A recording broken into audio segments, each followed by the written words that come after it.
So we did quite a lot of different things to prepare our birth daughter Zoe for her brother Jake joining us through adoption. First of all, we normalised it through TV shows, and there's a list of TV shows that we used at hollymarlow.com/resources, and it also explains there which parts of the TV show include adoption or moments where you think, oh, that child could be adopted, so we'd point that out. We also did a lot of role play. So whenever I was the mum in our game, I'd say that some of my children grew in my tummy and some of them were adopted. Or sometimes I'd even be a foster carer. I managed to introduce that through role play. And I also took the opportunity to explain to her that our children, the child we adopt might not look like the rest of our family. So we talked about how she gets her eyes from her dad and her smile from me and things like that, and how an adopted child is going to get those physical traits from his or her birth family. So I got some dolls to just kind of reinforce that. I also realised that our doll collection really wasn't as diverse as it should have been. So I got some dolls with different skin tones, different hair types, hair colours, and I also got a boy doll because I realised that we didn't have any boys and I needed to help her to understand that it could be a brother.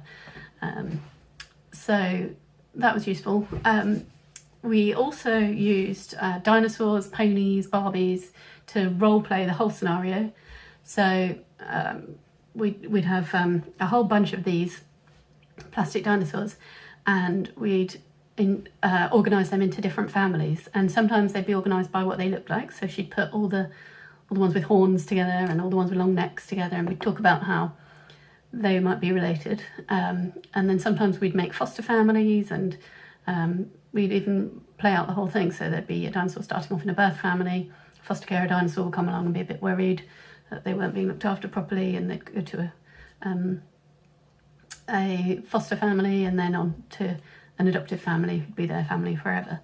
And I think doing that really helped her to process and understand the whole process. So that was good. The thing that she really struggled with the most was the thought that some children can't stay with their birth families. And initially she was a little bit worried that she might, for some reason, end up not staying with us. It's just, she found that really, really upsetting just as a concept, even when I'd reassured her that she was going to stay with us. So I ended up writing a story to help kind of control that narrative and make sure that I said the right things. I think it would have been very easy to just answer her questions in a bit of a panic and say the wrong things, or maybe give her the wrong terminology or the wrong impression about birth families. And I didn't want to be too negative about birth families, because when our adopted child joined our family, I knew we'd talk about his birth family, and I didn't want that to be really negative all the time. I wanted it to be, you know, helping him to understand that part of his identity.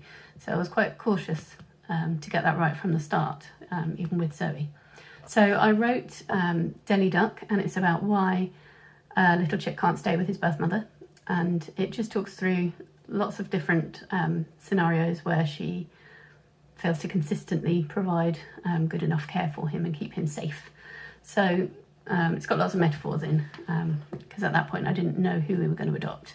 And I was kind of explaining that, you know, sometimes birth parents leave their children and on their own for too long, and that's not safe. Sometimes they don't feed them properly. Sometimes they do this and that, and sometimes they feed them the wrong things. And I just wanted to be able to kind of give her a general feel for these things that can go wrong, and to talk about how, you know, sometimes it's because they weren't shown how to do these things properly themselves, and sometimes it's because their memory's not very good or not very good at concentrating, but overall it's not because they're terrible, mean people. It's just one of those sad things that happens sometimes. So that was helpful. And I also created this story, adopting a little brother or sister, which she actually ended up helping me illustrate, so that was very therapeutic for her. And that talks about the adoption process, so that helped her to understand that, you know, social workers were going to come into our home and talk to us about the various reasons why we wanted to adopt and all sorts of things, and that they would talk to her about our family. So when when we've been matched, we then decided to involve Zoe a bit more and to help prepare her for the actual introductions. And so we involved her in choosing some photos of our son that we were going to get printed and put up in our home so that he'd feel welcome. And we talked about where we should put those so that he'd see them and know that he's part of our family. And we also got this delightfully garish bear, which Zoe chose. I wanted to choose a very classy brown one, but she wanted to pick this very colourful one, which I now know is exactly right for him because he absolutely loves everything colourful.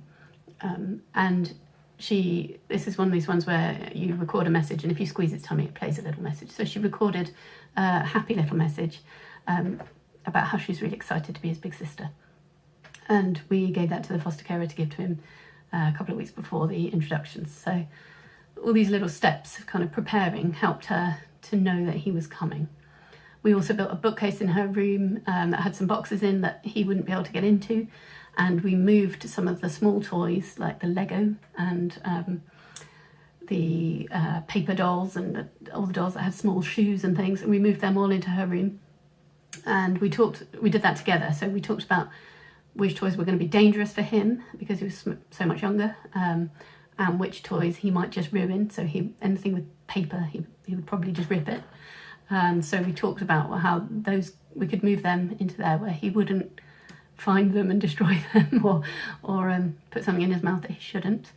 And but she'd be able to play with them in her room whenever she wanted to, or we could play with them together when he was having a nap. And she was quite pleased to be involved in that, and she was quite proud that as his big sister she was doing things to keep him safe, so that was lovely. And she even helped us paint his room a bit, which went so much better than I thought it would. I was quite concerned that giving her a paintbrush was going to be a disaster, but she was actually very good. So yeah, we helped her prepare in quite a lot of different ways, and it was really fun.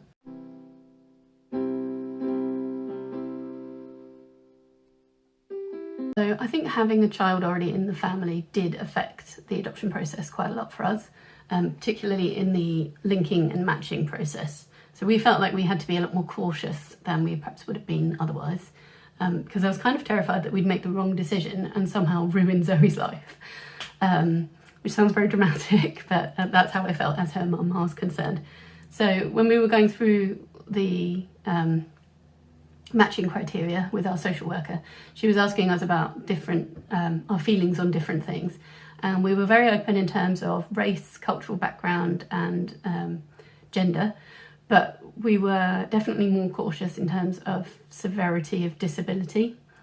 So I didn't want to adopt a child that I knew had a life-limiting condition because I felt that would just be cruel to Zoe. I'm not sure if I could have coped myself either.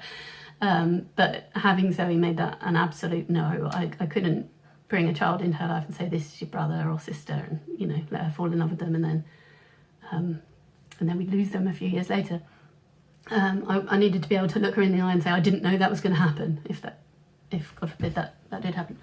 So I also was quite nervous about some types of disabilities that might have meant that one of us would have to, for example, leave our job and become a full-time carer for that child and maybe do long hospital visits with them and, stay away from home. I felt like that would really dramatically affect Zoe's life, and that would be unfair. And I was also concerned that if a child had a really severe disability, then perhaps Zoe would end up eventually being their carer.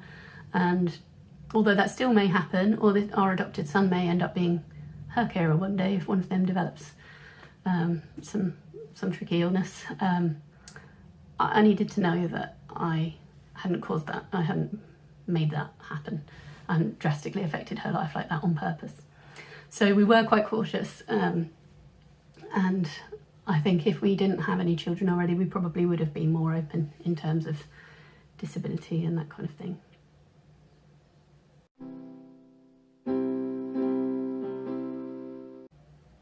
So Zoe really loved it when the social worker came to visit. She knew that they were coming to help us to adopt a sibling for her, and she was very excited about that. So she kept asking them, could you find me a brother or sister more quickly, please? I don't know why it's taking so long, that sort of thing, which was very sweet. And during stage 2, some of the topics were more personal and sensitive, and we had some individual interviews with the social worker. So my husband and I took it in turns to play with Zoe in a different room while the other parent was being interviewed. And Zoe was really quite jealous because she wanted to be involved and she wanted to have her own interview. So eventually the social worker did say that she wanted to interview Zoe, and Zoe was so excited. And then the social worker got out some Play-Doh and they did some activities together, making families. And they talked about whether families need to look the same. And Zoe found that hilarious because she knows that she mostly looks like her dad. And so she laughed and said, no, I only look like daddy, I don't look anything like mummy. So that was quite good. And then they talked about where a child might sleep in our family, and if there was room in our car for another car seat. And Zoe assured the social worker that there was plenty of room and that she would chat to her brother or sister in the car. And the social worker asked her what she would like her baby brother or sister to be like. And Zoe said that she would like a little girl called Rosie Posey. So that was slightly concerning because obviously that narrows the pool quite a lot. But we all laughed and talked about how she'd do her best, but really it's about finding the right family for the child rather than the child for the family, which I'd already mentioned to Zoe, so I just reinforced that. It was very sweet and she really enjoyed it. We didn't involve Zoe in the family finding directly, but once we knew that we were going to be adopting a boy, we started to drop some hints. So we said things like, the social workers mentioned that there's a little boy who might need a family like ours. He might need a big sister. So that was quite good because she immediately was like, well, I'm a big sister. I could do that. I could be his big sister. So we just kind of gradually drip fed that it might be coming, it might be happening soon, because as soon as we told her that we were matched, she wanted to meet her new brother. So we kind of gave her a gradual warning that it was coming, but we didn't want that to be months and months of waiting. It was hard enough for us as it was. So once, when Jake moved in, we had quite a few visits from the social workers for a few months. So we mostly enjoyed that. Sometimes she was a bit frustrated that we had to wait around at home. And especially when the social worker was late, she gave them a bit of a telling off for making us wait inside when she wanted to go to the park.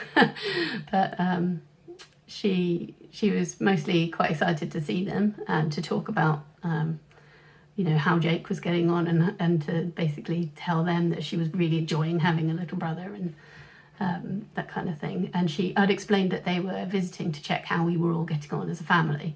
So she was quite pleased to be able to tell them that she was loving it and she was being a really good big sister, and she was very proud to tell them that she'd been sharing kindly and she'd been teaching him things, she'd taught him a few words, so that was all very exciting for her.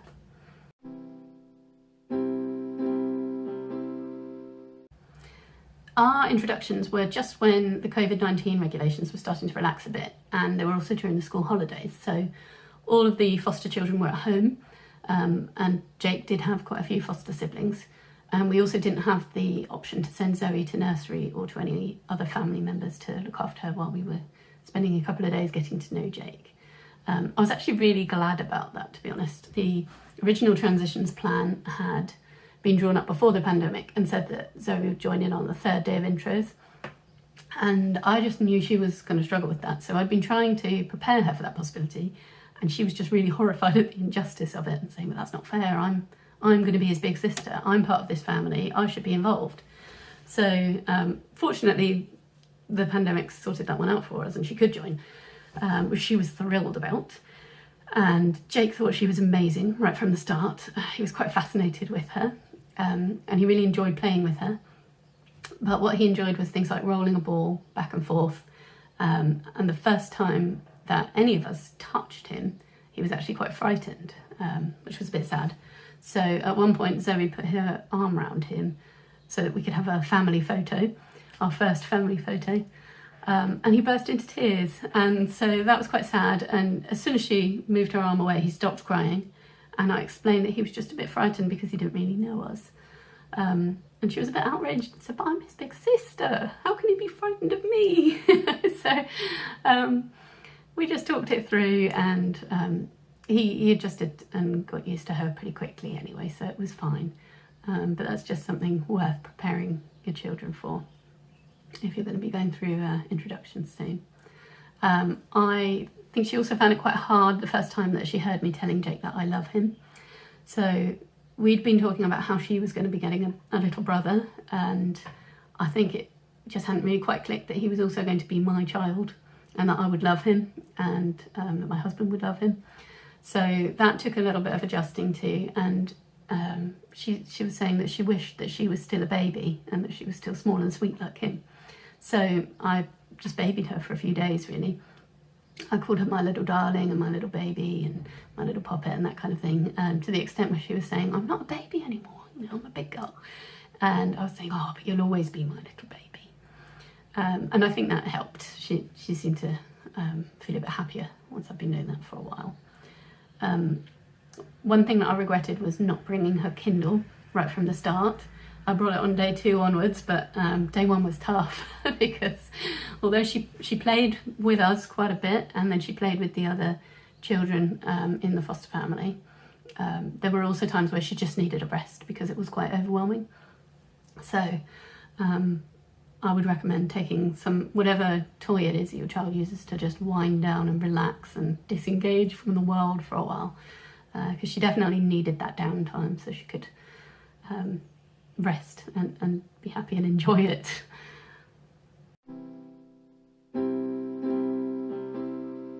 The first time that we received a contact letter from Jake's birth family, Zoe was really excited to see what it said, but she also said, oh, that's not fair, I don't get letters. And so I just reminded her that the reason he's getting these letters is that he can't stay with his birth family, and she does get to stay with her birth family. And that kind of immediately made her think, okay, that's fine, that's right, I want to stay with my birth family. So she was okay with that. But I also pointed out that we send letters to his birth family to keep them updated so that they know he's safe and happy and healthy.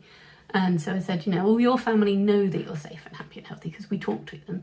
But if you want to, and if you want to get letters, you can, you know, we can start writing letters to your grandparents or your cousins or whoever you want to, and, you know, they'll probably write back. Maybe you could draw them some pictures or whatever. So she didn't actually do that in the end. I think she just needed to know that it could be fairer and it could be balanced if she wanted it to be. But she accepted that, and now she really loves it when we get letters through, and she gets very excited, and quite often the content in there will be in answer to things that I've asked. So I'll say, Jake really likes blueberries, do you? You know, just really simple things, because that's the kind of thing that Jake's interested in.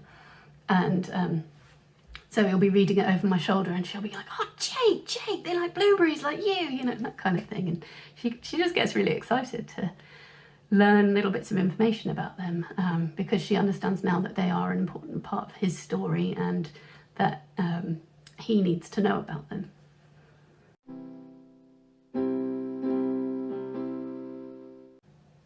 Zoe is desperate to meet Jake's birth family, and I am hoping that we will have direct contact one day at some point, and Zoe's definitely going to want to be involved.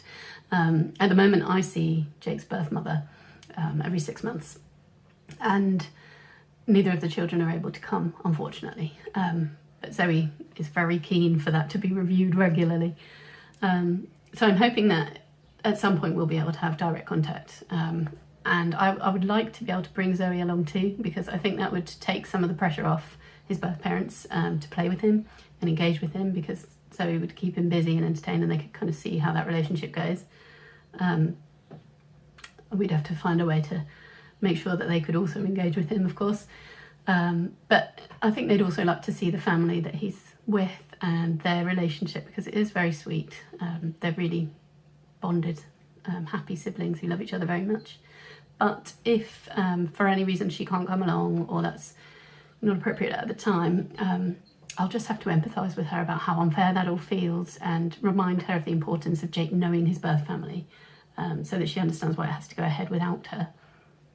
If she can come, we'll have to have a chat beforehand about what's appropriate to discuss with them, because I can see her asking them why they didn't take better care of him, because she's very protective of Jake.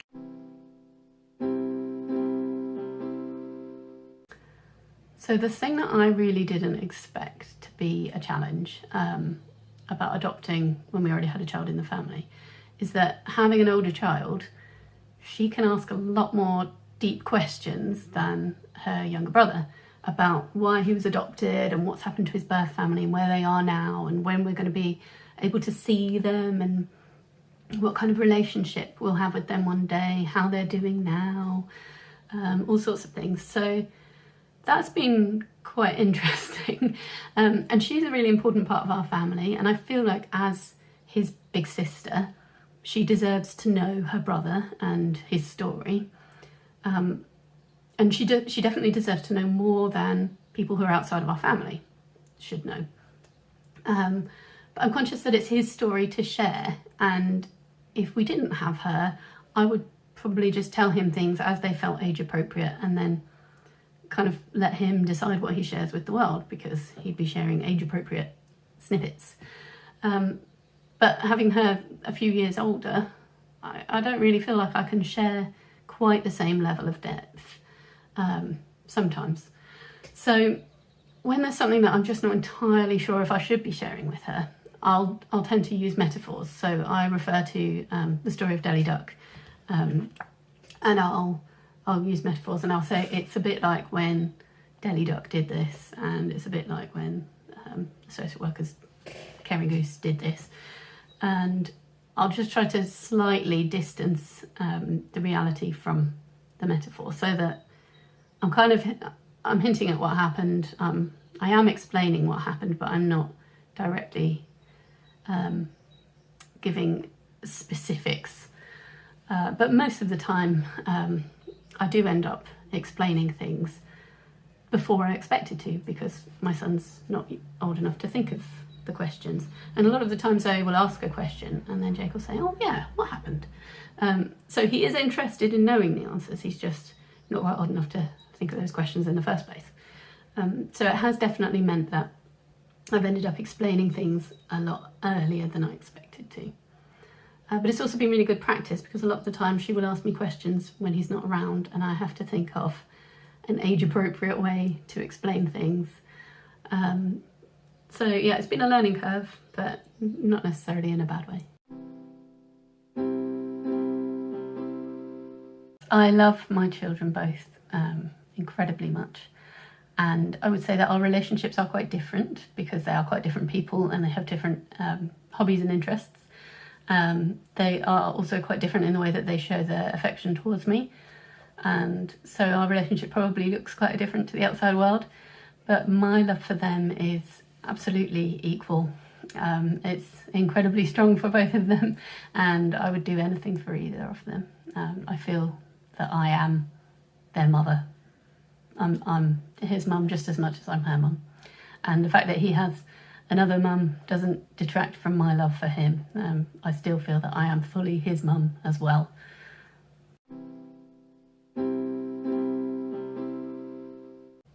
We're really fortunate. We have a great support network. Right from the start, they understood that Jake is our child and they treated him as such. One thing that was a bit tricky was it took him a while to relax around some of our extended family members. And I think that's because he thought that he might be going through another set of adoption introductions when we were playing with them, because he didn't want them to hold him or cuddle him. So he was okay with people playing with him if it was, rolling a ball to him or making toys chat to him, that kind of thing. He just didn't want anyone to touch him. So everyone had to be quite patient there and quite inventive with their play. But after a few weeks, he started to understand that these are people we visit and then we come home. And I think it helped that he could see Zoe playing with with their cousins and grandparents. And it seemed to reassure him that she wasn't frightened. I could see him watching her quite seriously and figuring out what was going on. And he could see that she was excited when they came round to pick her up for taking her out for a day, or sometimes she even had a sleepover with my parents. And of course she always came home afterwards. So I think it was quite helpful for him to see that. And we'd always kind of talk it through and say, Zoe's going to go and have a walk with Grandma and Grandad, and we're going to stay here, but Zoe will come back because we're a family and we always come back, and we all live together now, and we're a family forever. And even at 1 year old, he could understand what was going on, so that was really helpful. And yeah, just seeing how happy she was really helped to sell the relatives as good people who we could trust.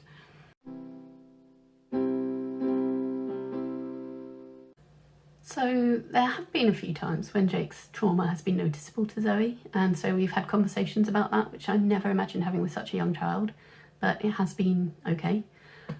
For example, we had a lot of food issues at the start. Jake was worried that we wouldn't feed him enough or regularly enough, and he got quite panicked about food. So we didn't really understand why he was getting so upset at the mention of food or the sight of food.